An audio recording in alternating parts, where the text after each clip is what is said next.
Ya estamos de regreso, apenas 23 minutos han pasado de las 11 de la mañana, como lo anticipábamos en el arranque, hoy tenemos nuestra columna internacional. Está del otro lado Mario Guerrero. Mario, bienvenido a Like a las 10, ¿cómo te va? Buen martes para vos. Hola, muchísimas gracias por la invitación y la presentación, Emi. ¿Cómo estás? Bien, muy bien, con mucho para hablar porque el G20 arrancó justo en el día en el que la prensa internacional se ha enterado de que somos 8.000 millones de personas en este mundo.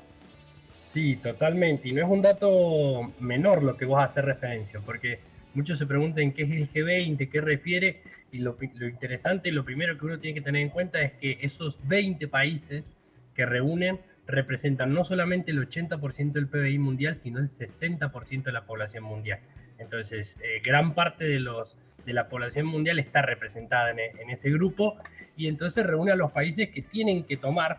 Este es un foro, un espacio que se consolidó desde el año 2008 con la intención de establecer medidas colectivas conjuntas en materia económico-financiera que permitan evitar situaciones o crisis como las que se vieron en el año 2008-2009, con lo ya sabemos con la quiebra del banco de Lehman Brothers y demás, ¿no?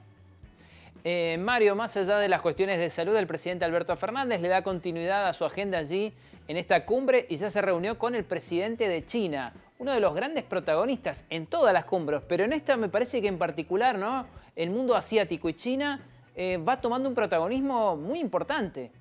Sí, totalmente. Más allá de la reunión que tuvo Xi Jinping con nuestro presidente, yo creo que hay algo clave, ¿no? Y es el hecho de que por primera vez Biden y Xi Jinping se vieron personalmente. Se sentaron y estuvieron conversando por más de 3 horas sobre una agenda muy diversa que tocó cuestiones que van desde el cambio climático hasta temas mucho más escabrosos, ¿no? Rusia, Taiwán y cuestiones de derechos humanos. Si bien ambos destacaron que fue una conversación bastante amena, lo cierto es que al parecer quedaron establecidas líneas de comunicación, vasos conductores que permitirían pensar algún tipo de coordinación que dilaten los niveles de conflictividad que nosotros no solamente estamos viendo durante la administración Biden, sino que se heredaron esas astillas de la gestión Trump. Así que sí, definitivamente Asia está tomando su lugar importante y un dato que es no menor, digamos que la presidencia ahora está en manos de Indonesia, pero va a seguir estando en manos de países emergentes, porque el año que viene pasa a estar en manos de India y el año siguiente pasa a estar en manos de Brasil. Dos países que forman parte del BRICS y es un grupo de países que tuvieron un papel muy importante en la consolidación del G20 como un espacio más deliberativo en lo que a la toma de decisiones sobre cuestiones económicas y financieras en el plano internacional se refiere. Mario, ¿y Venezuela en este tipo de cumbres? ¿Cuál es su participación, su representatividad y estos nuevos vínculos que, por una cuestión de emergencia global, comienza a tener, ¿no? Con los Estados Unidos, con Francia. Sí, yo creo que porque el G20 hay que verlo en el concierto, o por lo menos en la consecutividad de reuniones que hemos estado teniendo, ¿no? El Foro de la Paz, el G20, la COP27, etcétera. Son diferentes foros en donde Venezuela ha estado presente con su figura, con su presidente Maduro, y los diferentes presidentes han estado estableciendo espacios de deliberación que al parecer han facilitado o estarían facilitando la transición política interna, ¿no? En este sentido, para mí es clave el liderazgo que está asumiendo Petro en lo que a la cuestión de Venezuela se refiere. Yo creo que es uno de los grandes gestores y ha establecido vasos de manera tal de que no solamente se involucren los actores nacionales de Venezuela, el lado del oficialismo y la oposición, el espectro Guaidó, sino también que actores internacionales como Francia, Noruega, Argentina misma, se terminen sentando en la mesa de negociación y legitimen lo que se vaya consolidando en ese punto, ¿no? En este sentido, yo creo que también está jugando un papel muy importante el hecho de que Macron esté asumiendo cada vez más su rol de liderazgo dentro de la Unión Europea, lo cual da cuenta de su interés y su preocupación por la transición en Venezuela.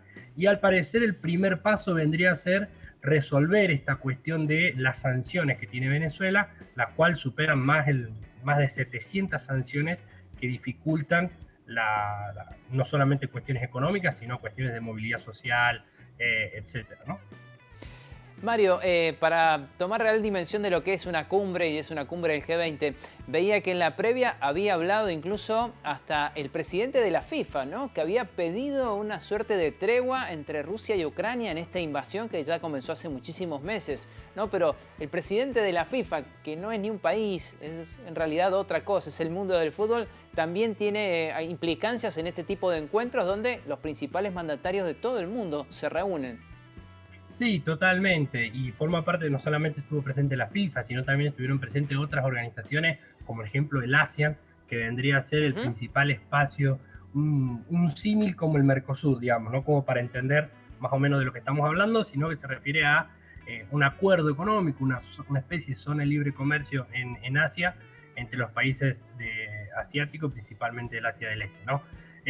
Lo cierto es que el G20 tiene una relevancia muy importante en lo que a la coordinación de políticas económicas se refiere, pero lo cierto es que sigue teniendo esa limitación que tienen todos los foros, y es el hecho de que las decisiones que allí se toman no tienen carácter imperativo en el sentido de que no hay nadie quien pueda exigir el cumplimiento de ello. Sin embargo, todos coinciden en que tiene un rol y una importancia bastante amplia, entonces yo creo que es destacado, ¿no? Digamos, lo que se ha logrado en materia de coordinación a partir del G20 es algo que se debe destacar y se debe recuperar bastante. Nos damos una vuelta, Mario, por los Estados Unidos, donde poco a poco se van conociendo más resultados de estas elecciones de medio término, en donde parece que los colores que se pintaban se despintaron y se terminaron pintando de otro color, al menos en algunos estados. Totalmente. Todo el mundo hablaba de un referéndum porque siempre se ven las elecciones de medio término como eso, ¿no? Un referéndum, una evaluación de la gestión que se está teniendo en ese momento. Y lo cierto es que yo creo que lo más propio es hablar de un doble referéndum. No solamente un referéndum respecto al liderazgo y a la gestión de Biden, sino también al liderazgo de Donald Trump como oposición. Y lo cierto es que la ola roja que se esperaba, como bien hacés mención vos, no pasó, porque los demócratas ya garantizaron el retener para sí la mayoría en el Senado. Es cierto que perdieron un poco de terreno y la Cámara de Representantes, que vendría a ser la Cámara de Diputados nuestra, estaría quedando en manos de las fuerzas republicanas, pero en lo que gobernadores refiere, por mínima diferencia, 2 gobernadores nomás, estarían quedando la mayoría en favor de demócratas. Esto tiene que ver con una combinación de factores.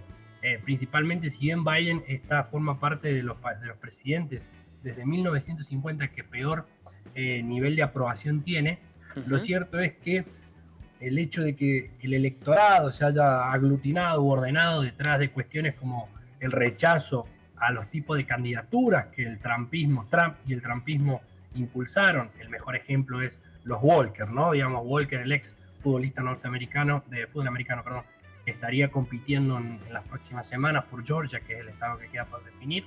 Eso fue algo fuertemente criticado. Y la cuestión del aborto, al parecer, movilizó un electorado que es más de izquierda, que no votaría a los demócratas. En este sentido hizo que se movilizaran y votaran en favor de esas candidaturas en fin de contrapesar lo que se esperaba que fuera la ola roja, ¿no? Entonces yo creo que esta es la combinación. Y creo que para mí es el gran perdedor por ahora, sería Donald Trump, siendo que ese pondría en duda su liderazgo dentro del Partido Republicano en un día que supuestamente para el día de hoy estaba proyectado de que él anunciaría su candidatura a presidente para el 2024. Entonces vamos a ver qué termina pasando en este contexto, dado de que Biden compró un poco más de aire y Donald Trump perdió un poco de legitimidad. Bien, habrá que postergar entonces los lanzamientos por lo menos hasta el próximo año a ver qué sucede. Mario, nuestra última vuelta es por Irán, donde hace ya 2 meses creo que se iniciaron los conflictos y verdaderamente hay miles de personas que pueden ser condenadas a muerte. Sí, ya son más de 2 meses de conflicto, más de 300 personas que han fallecido y más de 15.000 personas que estarían detenidas o acusadas producto de la movilización y demás. Lo cierto es que el régimen no ha hecho otra cosa más que radicalizar las decisiones en lo que al conflicto se refiere y ya han sentenciado a muerte a uno de los acusados, ¿no? En este sentido creo que hay que ver, hay quienes entienden de que estamos ante la posibilidad de que se inicie una nueva primavera árabe. Lo cierto es que hay indicios que dan cuenta de que Irán está atravesando un punto de no retorno. Principalmente hay quienes utilizan, los especialistas utilizan la metáfora de que las mujeres que se quitaron el hijab difícilmente se lo vuelvan a poner. Entonces, este elemento conjugado con el hecho de que los clivajes, profundos clivajes que representan a Irán, se han encolumnado detrás de estas premisas fuertemente feministas, el hecho de que ha sido un movimiento multisectorial y lo que realmente yo creo que está dificultando, o por lo menos está radicalizando aún más las decisiones que está tomando el régimen, tiene que ver con el hecho de que no hay un liderazgo claro. No hay un líder a quien ir por detrás, sino que está tan fragmentado, está tan desconcentrada la movilización a lo largo y a lo ancho del territorio, que para el régimen se le hace muy difícil combatir y tomar decisiones en este sentido, ¿no? Entonces, mientras se reprimen en determinados lugares, por ejemplo, más de 140 universidades se han movilizado y han tomado medidas en este sentido de interrumpir sus clases dentro de las aulas.